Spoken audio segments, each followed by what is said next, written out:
1310. Blood on his hands. No place in society. Life as a medieval executioner. Imagine you wake before dawn in a city that does not want you. The streets of a northern French town are already alive with the low groan of cartwheels on stone, the bark of a dog, the slow toll of a church bell marking prime. Bakers are sliding loaves into ovens. Monks are chanting. Children are running errands for their fathers. But when you open the door of your house, the house that sits deliberately apart from all the others, set at the edge of the parish, away from the market, away from the church, away from everything that constitutes the social fabric of this world, you do not receive the morning nod of a neighbor. You receive nothing. The baker will not touch your coin directly. The priest will allow you into the nave only at specific times, and only to stand in a designated place. You are not excommunicated. You are not a criminal. You have committed no sin that the church formally recognizes, and yet the world treats you as if the very air around you carries contamination. You are the executioner. And in the year 1310, this is what your life looks like. The medieval world was organized with extraordinary rigidity.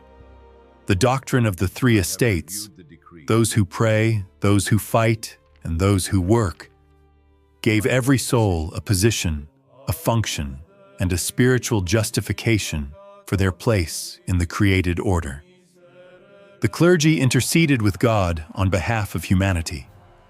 The nobility defended Christendom with sword and lance. The peasants and craftsmen labored to feed and sustain the whole. It was a hierarchy not merely of social convenience, but of divine architecture, sanctioned by Scripture, elaborated by theologians like Thomas Aquinas, and enforced by both ecclesiastical and secular courts. Within this framework, every occupation carried a moral weight. The farmer who tilled the earth was performing an act that went back to Adam. The blacksmith who shod horses for a knight's campaign was contributing to the defense of the faith.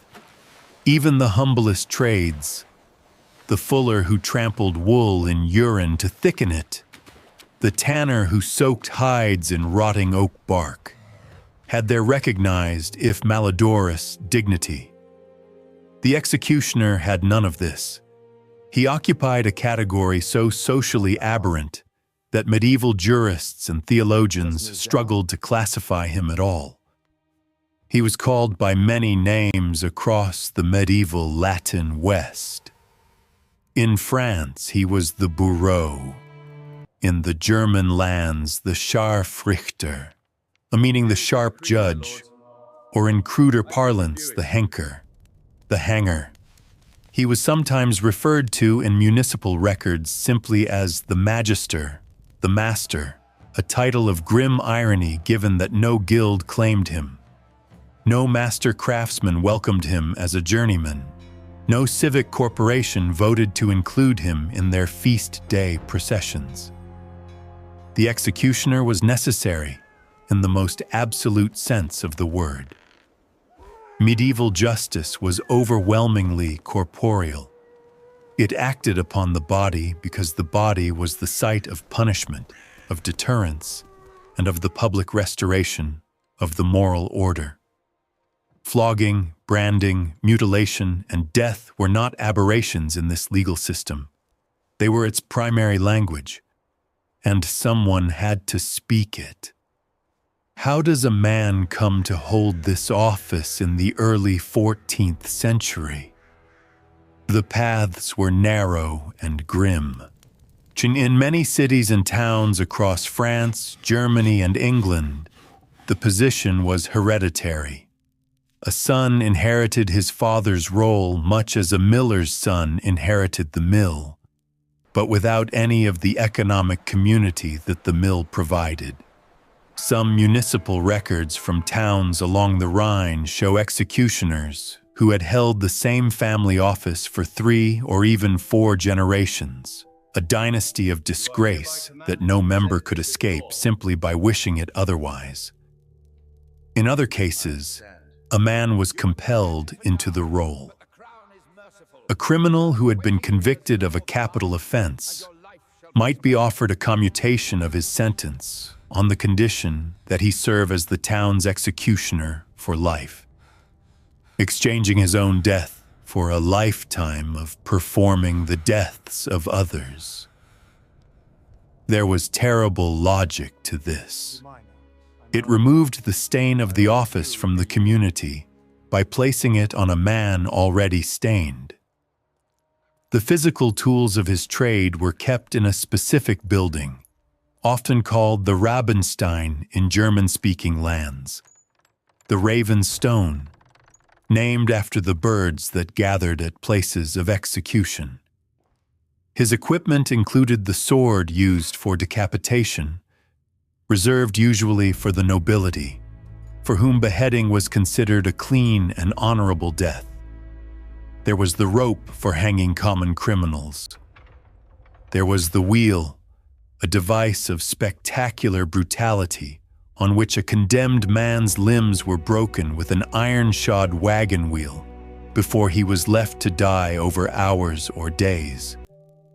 There were the branding irons, the thumb screws, the rack, and the pincers used in judicial torture to extract confessions.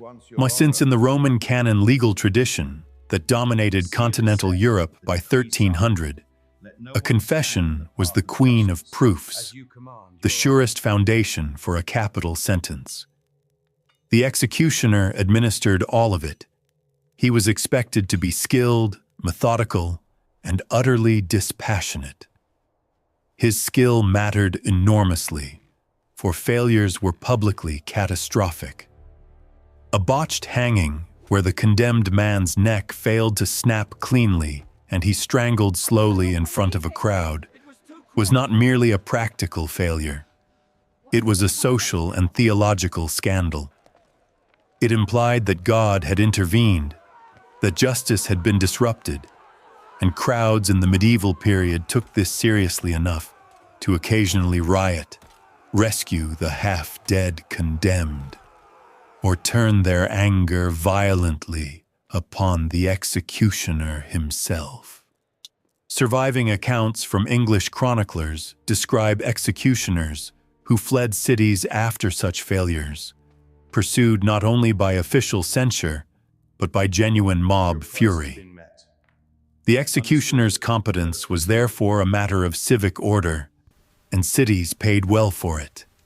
Municipal accounts from cities like Nuremberg, Paris, and London show that the executioner received a salary, often supplemented by fees per execution, the right to claim the clothes of the condemned, and certain market privileges, all compensations that acknowledged his indispensability while doing nothing whatsoever to rehabilitate his standing. Because his compensation included the garments of those he executed, he was sometimes among the better-dressed men in town, which produced a deeply uncomfortable social paradox. He wore good wool. He might wear furs. He might carry the kind of knife that a prosperous craftsman would carry. And yet no prosperous craftsman would eat with him, walk beside him willingly, or allow a son or daughter to court his children. The sumptuary laws of the period, those detailed regulations that governed what each social class was permitted to wear, did not technically prohibit the executioner from wearing fine clothes, since he was not formally classified within the established hierarchy at all. He existed in a legal and social lacuna, simultaneously inside the system, for the system required him, and utterly outside it, In many German cities, ordinances required the executioner to wear a distinctive color, often red, or to carry a visible mark of his office when moving through public spaces. This was not merely identification. It was warning. It allowed citizens to avoid contact with him, to step aside, to ensure they did not accidentally share a cup or a doorway with a man whose touch, in the popular imagination, was profoundly polluting. This pollution was not described in precise theological terms. The Church did not formally declare the executioner damned, but the folk theology that surrounded him was dense and powerful. The blood he shed clung to him in a metaphysical sense. He had taken life, and even if that life was taken in the name of justice, sanctioned by the court and theoretically by God, the act created a kind of spiritual residue that ordinary people feared through proximity. He was liminal, existing on the boundary between the world of the living and the world of death. And medieval people were acutely, sometimes obsessively, aware of that boundary. The religious dimension of his isolation cut deepest of all. The Church was the scaffold on which medieval life was built. Baptism, marriage, the last rites, burial in consecrated ground. These were not optional ceremonies. They were the architecture of a Christian existence. To be denied them, or to have access to them restricted, was to be placed in genuine spiritual peril, at least as medieval people understood spiritual peril. The executioner could receive the sacraments. He was not formally excommunicated, but many parish priests were deeply reluctant to administer those sacraments to him, fearing that their own pastoral authority would be compromised, or simply yielding to the enormous social pressure of their congregations. His family shared in his exclusion. His wife could not count on the neighborly solidarity that surrounded other women in childbirth. The gathering of female kin and neighbors who attended the delivery, who brought food afterward, who helped swaddle the infant. His children often could not apprentice to the trades they might have preferred. Guild statutes from Cologne, Frankfurt, and other German cities explicitly barred the children of executioners from membership, considering them of dishonest birth, a phrase that embedded the moral taint of the father's work into the legal identity of his descendants. And yet, paradoxically, the executioner was also a figure of considerable power. He knew the bodies of the condemned better than almost anyone, except perhaps a physician. And physicians in 1310 were rare and expensive creatures. The executioner's long familiarity with death, with the mechanics of the body under extreme stress, with bones and ligaments, and the specific ways that flesh responded to various kinds of injury, gave him a dark expertise that the community quietly exploited. In many regions of Germany, the executioner was simultaneously the town's abdecker, the knacker, responsible for rendering the carcasses of animals and disposing of anything the community considered polluted or untouchable. He dug plague pits. He removed the bodies of suicides who could not be buried in consecrated ground. He dragged dead animals from the streets. He was the custodian of everything the community needed handled, but could not bear to touch. From this expertise grew a secondary vocation that history has largely forgotten: the executioner as healer. The fat of executed criminals was believed in folk medicine to possess extraordinary curative properties. Their bones were ground into powders. The hand of a hanged man, the so-called hand of glory, was credited with almost magical properties in both folk remedy and darker superstition. Executioners in Germany, France, and England sold these materials to people who were too desperate or too poor for the services of university-trained physicians. And there were always far more of those people than there were of the wealthy kind. He set bones. He treated wounds. He prescribed herbal remedies that had been passed down through generations of his family's grim trade. He occupied, in other words, a role at the very bottom and yet the very edge of what we might now call medical practice. He's serving populations that no respectable practitioner would serve. The irony of his existence becomes fully visible only when you stand back and look at the whole shape of it. The medieval community needed him desperately. It needed his skill, his nerve, his willingness to do what no one else would do. It needed him to make visible the consequences of disorder, to perform publicly the restoration of a moral hierarchy that crime had disrupted.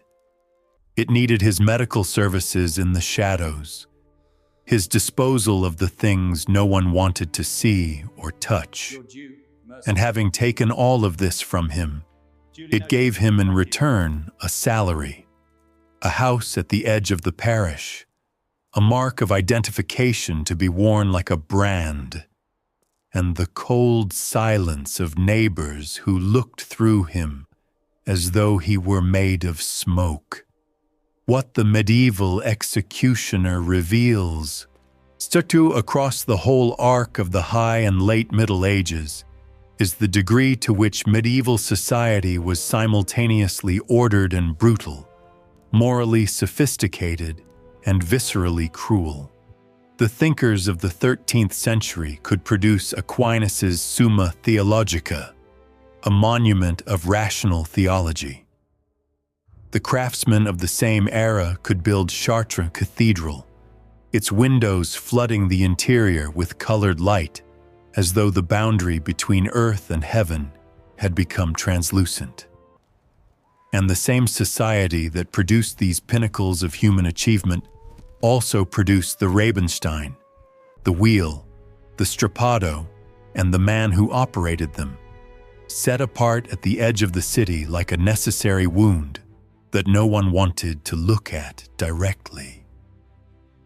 When we walk through the streets of modern European cities, past law courts and municipal halls that trace their institutional lineage back to these medieval centuries, we walk past the traces of a world that understood justice as a spectacle performed on the body in public. The modern institutions of incarceration, of rehabilitation, of civil rights for the accused, were built in conscious rejection of that world. But the medieval world was not simply a prelude to our own sophistication.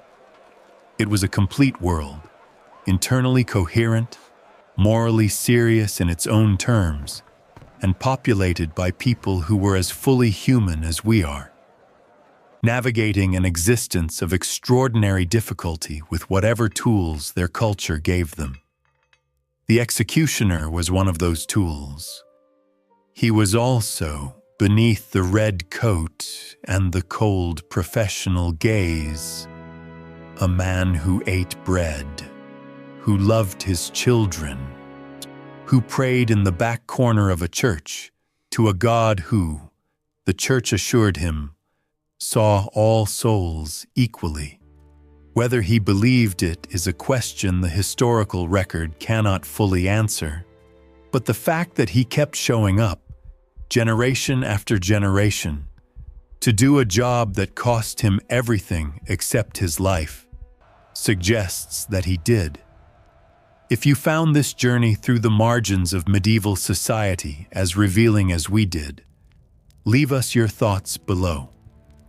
What other forgotten figures from these centuries would you like us to resurrect? The medieval world is full of them, waiting at the edges of the illuminated page, just outside the light.